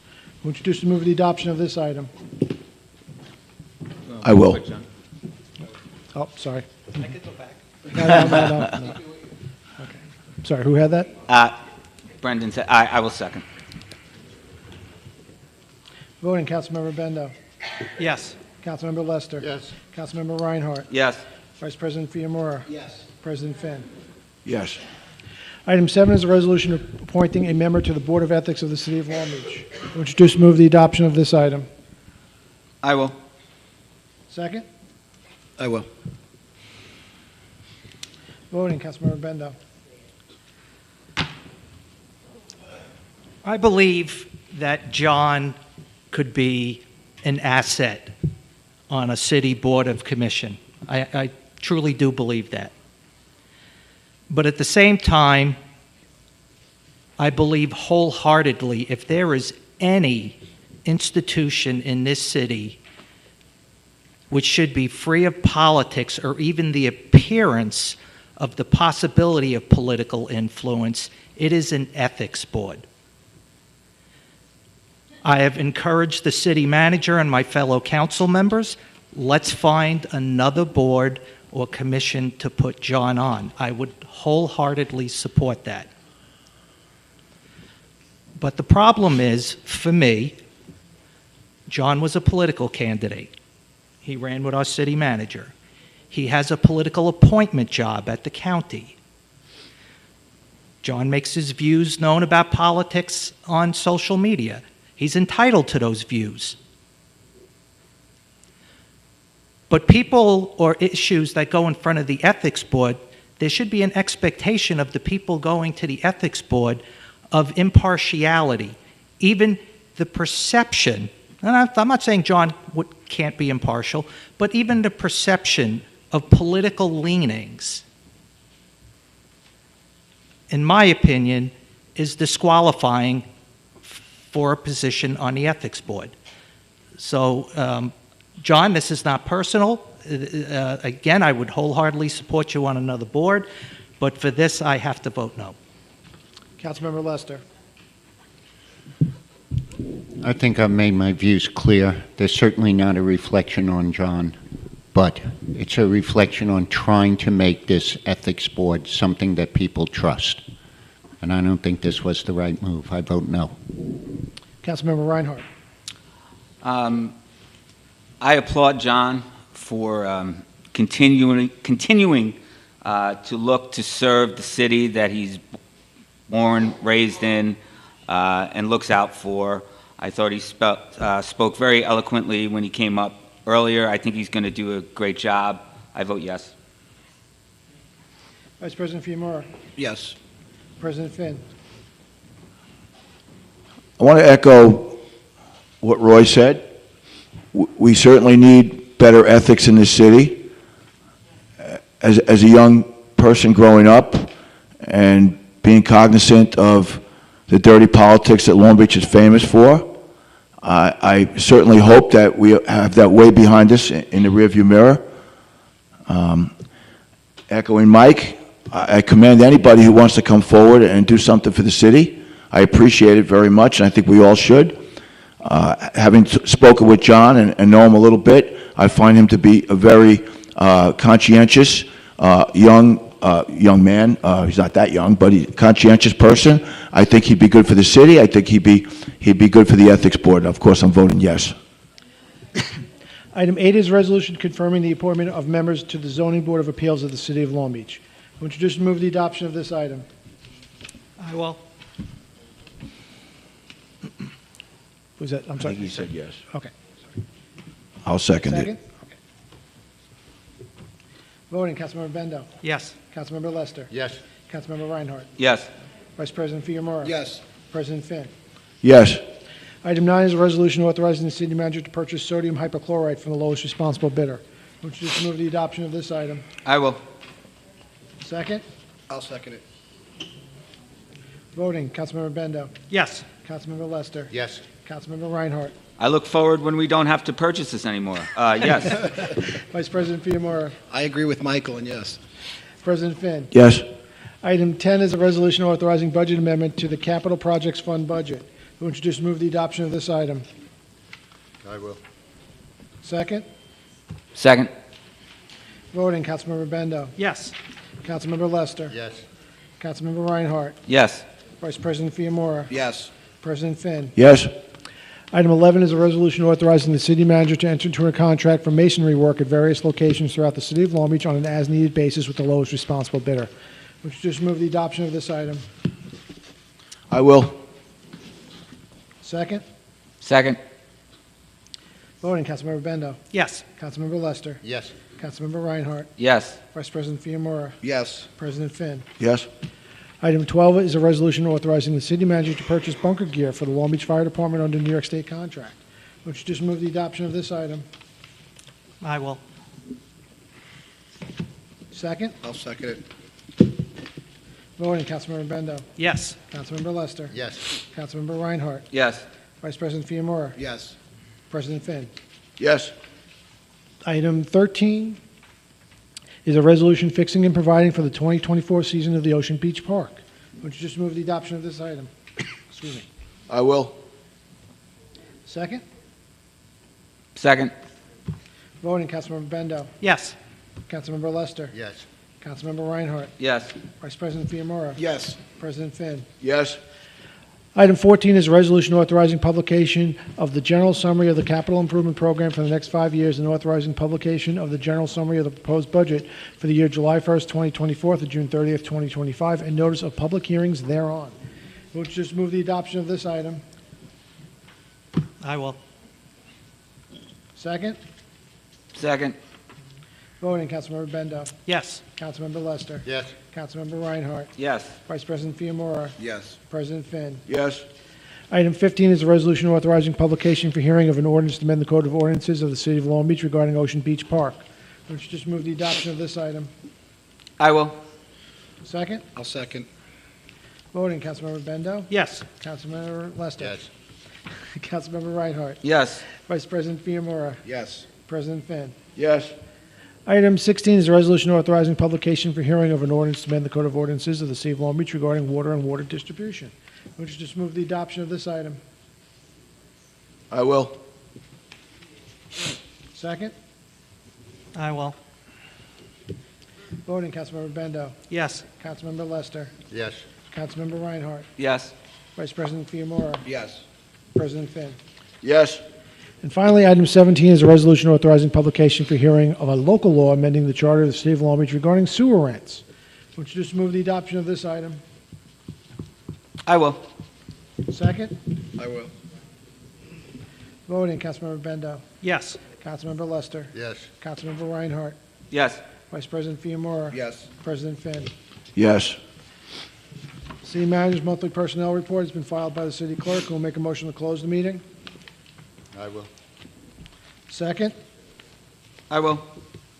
Voting, Councilmember Bendo. Yes. Councilmember Lester. Yes. Councilmember Reinhardt. Yes. Vice President Fiamora. Yes. President Finn. Yes. Okay.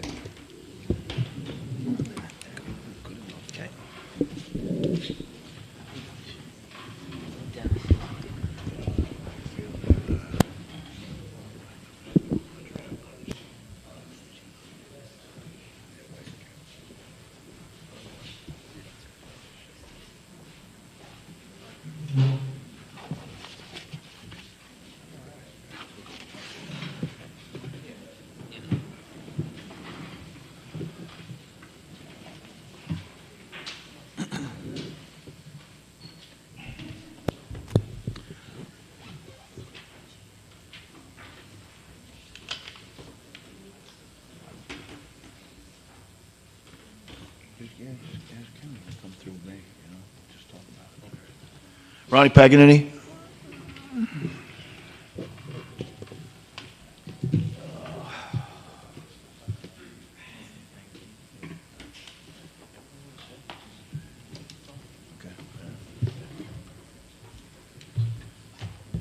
Evening again, Councilman. Ron Paganini, 62 Harmon. You know, I got some updates. 2 weeks ago, I told you about the North American Supergrid. Now, that was a federal report made in D.C. And it was finished in 2019. Is that when they started to bid? They were bidding out for the farms in 2018, around that time. Now, the summary, you know, you all read what they said about infrastructure. Now, this is the feds. You cannot, you have to circumvent or basically go over with towers. You got 690,000 volts, not 20 or 30,000, you know, alternating. Now, the news is that Empire 1 and Empire 2, the substations offshore and over here in Island Park, can rectify, can make electricity through a generator and rectify it into AC and back and forth anytime they want to transmit it. Right.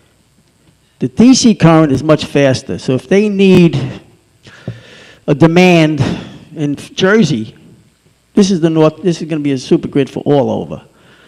They'll rush it with DC current, which is much faster. So basically, they're going to be producing AC and DC current offshore. I read there's a whole new study on the Empire Plan 1 and 2, and this is what it says. They all know about the subsoil here. It's terrible for cables. If you read this report, a wet environment is death to these systems. They're so hot, and they have to breathe. And if you concrete them over, they will implode. They're going to explode. This is unbelievable. And not only that, they're not supposed to basically go to infrastructure. It's too dangerous. So this is what I'm trying to get at. We have a powerful document from the federal government which overrides the state and local. Hear me out. I wouldn't want to be the council that got this thing through and it blew up or it ate our pipes. This is real stuff. So what I'm trying to say is this. Take this study. This is the federal study. I know Harry Brown has it. I know the senator has it.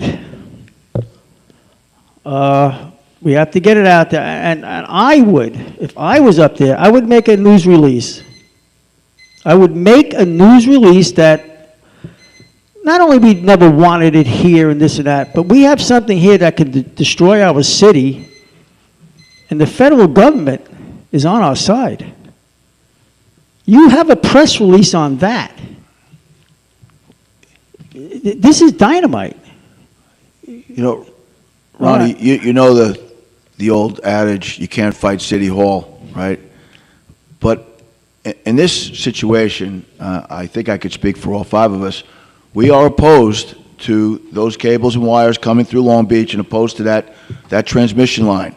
So City Hall is on the side you're talking about. The problem is the federal government appears to be talking out of both sides of their mouth. Am I right? The federal government? Well, that's what you're saying because the report's a federal report. No, the federal report, the North American Supergrid says you cannot bring power lines through infrastructure. So basically the state is overriding the federal government, which they don't have that power. So if we bring it to the public, get it out there with a press release, let's find out. Okay. I mean, I would, because God forbid, these things blow up. If you leave this thing, they'll explode, okay, or eat our infrastructure. It's on you guys. So you need a press release, let it get out, and let Jersey and Brooklyn know about it, because I think it was covered up. Well, this is... Okay. I mean, I'm just trying to help you guys and help us. I appreciate it. I think everybody does, everybody in the room. I would love to see a release for the press. Thank you. Thank you, Ronnie. I agree.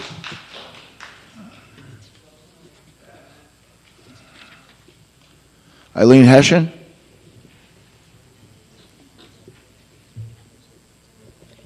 Eileen Hessian, I had a bunch of comments, which I'm not going to make. I'll just say this. Crime does pay, and Rob Agostisi is laughing his unethical, larcenous, greedy ass off tonight, and that is the crime. Okay. Thank you. I wouldn't know Rob Agostisi if he was sitting in the front row, so. No, I think I'm better off, no? What are you saying? John Ashmed? Sorry.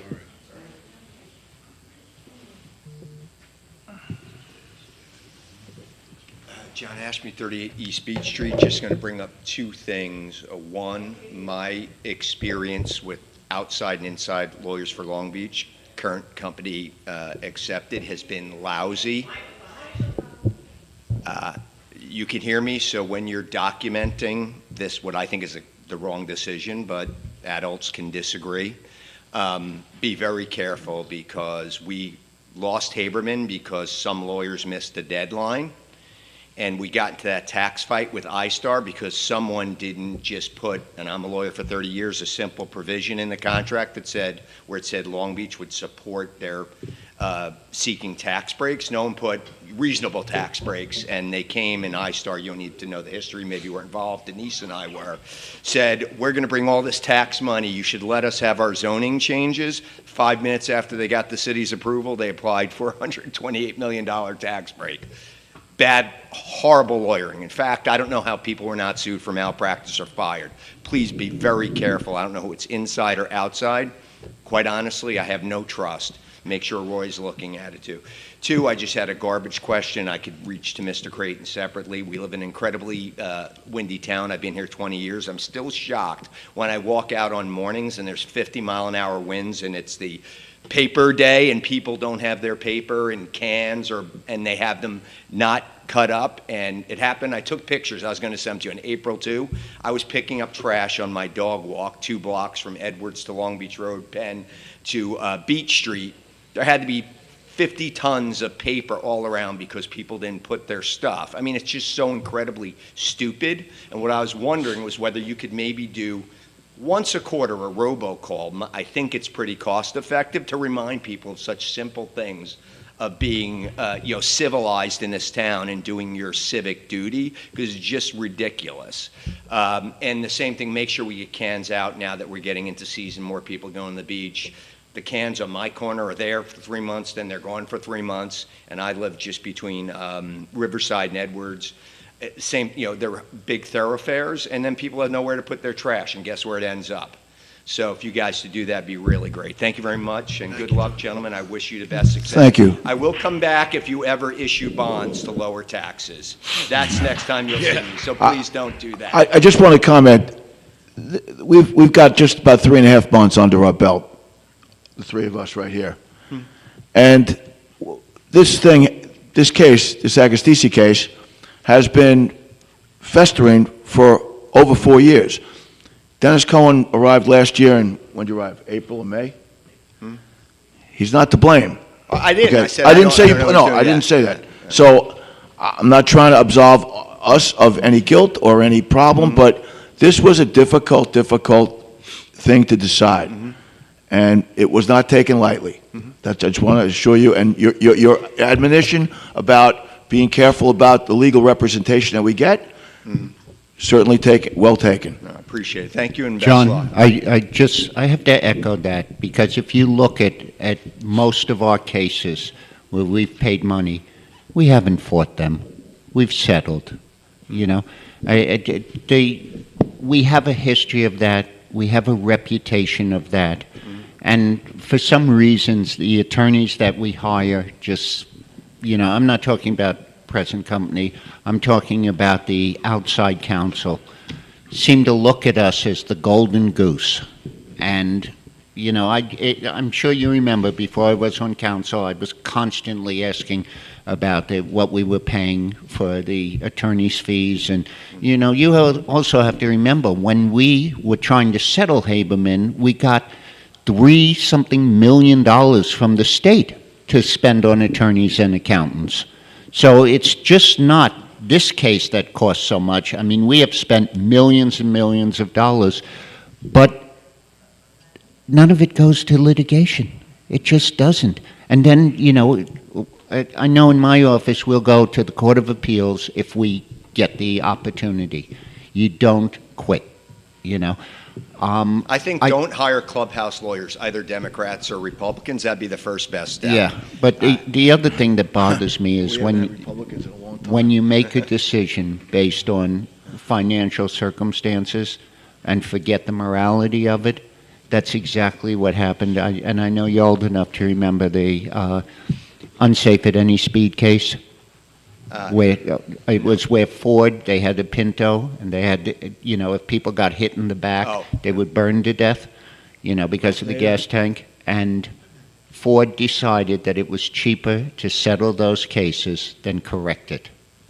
It was a monetary decision. I had a gremlin. Thank you, very much. Thank you.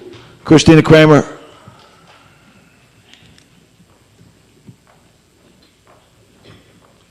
I actually got it from Murdy.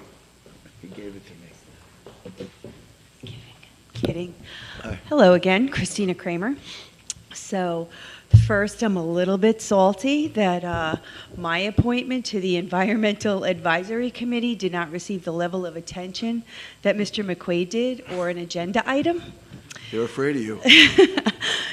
Nevertheless, I look forward to my civic duty to engage in all activities environmental.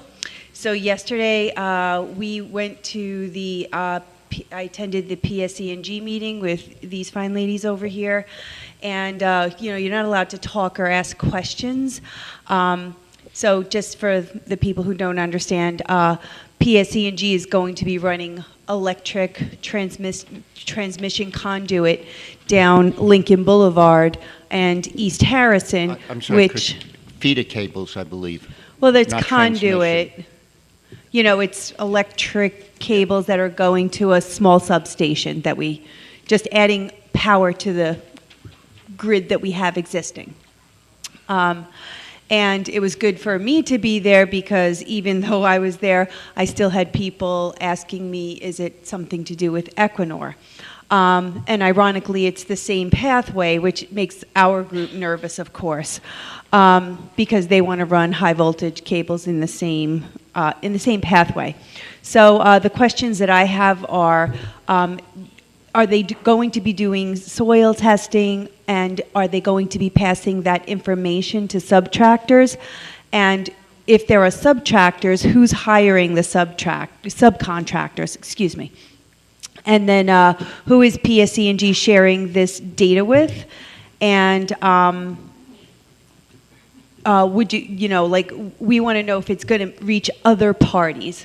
And then the third thing is there something you could do to have PSE&G sign an agreement to make it illegal for them to share any information about our soil or information about our infrastructure with Equinor or any other offshore wind companies? And then my final question is what's going on with the interlocutory document and the review? So our council is supposed to write 2 letters to the public service, no, our judges for the Article 7 case. I just would like an update on that, and maybe you could fill in our group.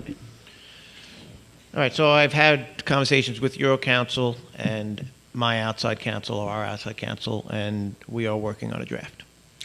It is the 16th. I believe the deadline for that is on the 18th. That's correct. Yeah, Thursday, yes. Okay, just asking. All right, thank you so much. Thank you. I'll work with Joe to get you answers to your other questions. whatever, on the Oh, soil. and because I have just a second left, I do want to say that for people who are concerned that you're not being fair with the committees, that there were other members of my group, the Poklany group, that wanted to be on also the environmental advisory, and they were denied because you're trying to be so fair to have people from both sides and different walks of the community have a nice rounded opinion at the table. So I just wanted to throw that out there as well. Thank you. Thank you. Christina, before you go, can you just, this is something you might be able to answer, just what Ron Paganini was talking about with the DC cable. To my knowledge, they're not using they're using an AC cable. I was looking it up while he was talking, and all I'm finding is they're using an AC cable. They're going back and forth, and it's really not, they're not giving us the full, they don't even have a route, so it's hard for us to go in on that. But I will tell you that the document that Ron has, we turned it into a PDF, and we can send it to you guys so you can have it in computer form. Oh, you have it? Okay. Okay. Yeah, I think it's supposed to be DC, but I think they're going back and forth with it. Thank you. Thanks. Nora Egan? Pass, okay. Thank you.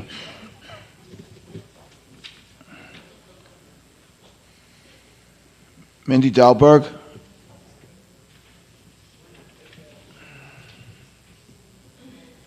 Do you want the microphone over here so you don't have to step up? Actually, no, it's okay. I'm going to step up.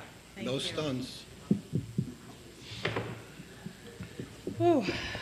Hi, gentlemen. So I have two things I want to discuss with you. Since we're just talking about the beach park, I would like to recommend more accessible mats on the beach this summer. I think it's really apparent that it's not just for someone in a wheelchair or a walker or crutches. Mothers with strollers love it too. And I feel as though having one isn't enough.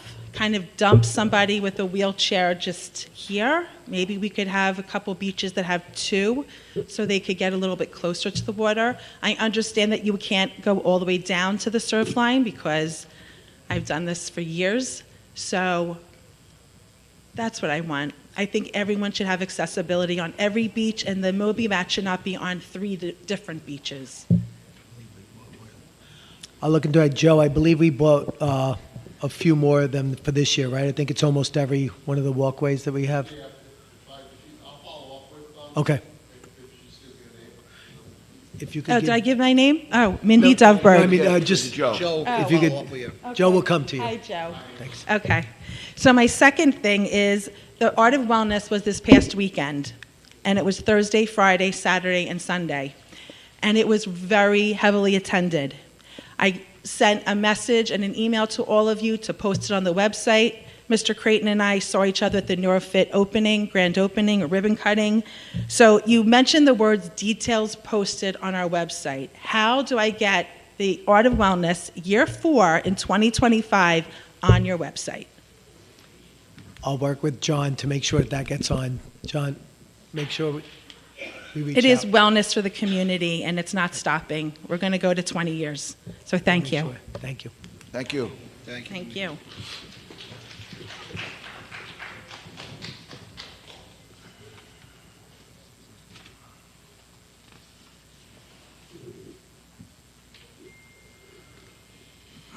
Marissa Knight Ferrara?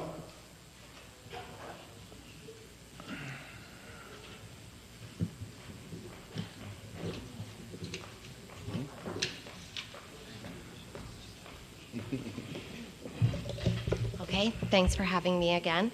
I wanted to follow up. Oh, sorry. Marissa Knight Ferrara, Long Beach. I live in Long Beach. We were discussing the land developing and, all of that and what should happen if it's sold. So, as a parent and a taxpayer, I feel very deeply that our Board of Ed is not protecting us, and I know that from having several conversations with them privately and publicly. So I want to ask the city council members if they would advocate for the parents, the taxpayers, and the students of Long Beach, if you would please write to the governor that there should be no revision of the hold harmless I was told that we're going to be floating the budget for the next year, but only for 1 year, because the governor is going to try to revise the hold harmless laws and ultimately take the funding. So I want to proactively take that option off the table. I can call your office tomorrow or follow up with your secretary. Please You- do. Yeah, you would commit with that? Thank you so much. Thank you. You have a great night. Thanks. Thanks. Harold Webb.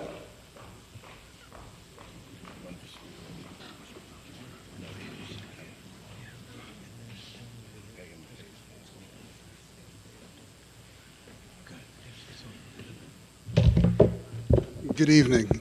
Hi. Harold Webb, California Street, Long Beach, New York. I have to say that being here about 10 or so years ago after Sandy, I really applaud you men for actually having real civil discourse here for our town. 10 years ago it was a mess. I remember being here after Sandy and things didn't work. That led to a lot of the problems that you had. But a couple things that I wanted to address and just share with you is the fact that we all know we have a great community here, and we have to work in a positive way, together, collaboratively.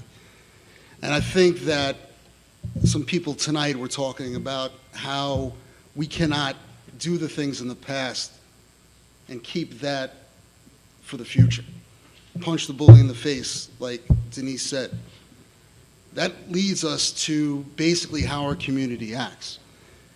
We have to make all parts of our community and our entire community strong. That starts with our children. And I think that's a very important piece that we need to plan for. I know the planning board, I just heard her tonight expressing what she's doing. But planning for children is paramount. And I think it's important that we see that. Because as a Cabana boy years ago, there was a school on Magnolia that was closed. After that, we had to put millions of dollars into other schools to deal with the overflow from that closed school.